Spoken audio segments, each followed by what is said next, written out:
pasaka par sēklu, kas gaidīja. Dzīvoja kāda maza sēkla, kura bija dziļa zemē. Viņa gaidīja, kamēr viņa izaugs, viņa fantazēja, par ko viņa varētu būt. Viņa tur zemē apakšā bija. Viņa bija gatavībā, jūs varat redzēt ilustrācijā, cik viņa tur apakšā tas sasniņš ir, bet nekas no zemes ārā nenāk. Un viņa gaidīja ko? Viņa gaidīja to perfekto brīdi. Viņa visu laiku dzīvoja ilūzijā, viņa gaidīja kaut kādu perfektu dzīvi, lai izaugtu un būtu par kaut ko. Viņa nojauta kaut kur dziļi intuitīvi, ka viņa varētu izaugt par kādu lielu skaistu koku, bet viņa gaidīja. Un tas tāpatās, kā to perfekto brīdi gaidīja arī faraons, ja, cik viņš reizes atlika rīt. Ja?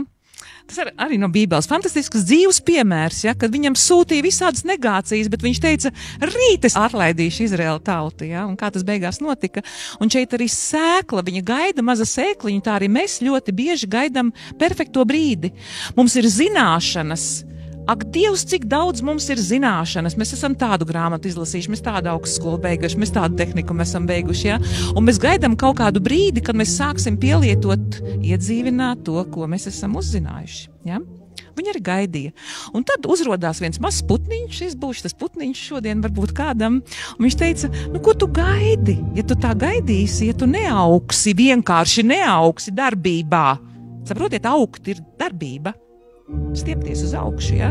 Tad tu nekad neuzzināsi, kas tu patiesībā esi. Visi sāls.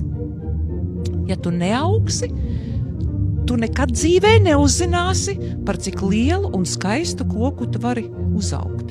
Un tas putniņš viņai iesēja pareizo to augšanas, ja, to gēnu, es nezinu, kas to, bet viņa beidzot sadzirdēja, ka nevajag gaidīt kaut kādu brīdi vai vienkārši spērt pirmo soli, un tur jau ir kritiens, ja, kurš ir aprēķinājis, ka katrs solis ir kā kritiens, arī kaut kāds sprādziens doši, ka mēs pārējām kaut kādā citā zonā, un mēs īstenībā sākam darīt to, kas mums jādara, un nevajag gaidīt nekādu perfekto brīdi un domāt, kad vēl es šito skolu pabeigšu vai šitādus kursus, tā gan es to darīšu, un tā arī tu nodzīvos līdz 80 gadiem, un tavs ceļš jauniešiem perfektais dzīves nekad arī brīdis nepienāks.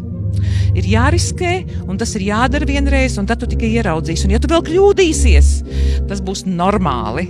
Tas īpaši jaunieši, viņi baidās kļūdīties. Es nezinu, no kurienes viņi iemācījušies, bet bez kļūdām tu nemaz nevari zināt, cik tu esi labs. Tu kļūdīsies, tu mācīsies, kamēr un spodrinās cik gadus to talantu, un tad tu būsi ģeniāls.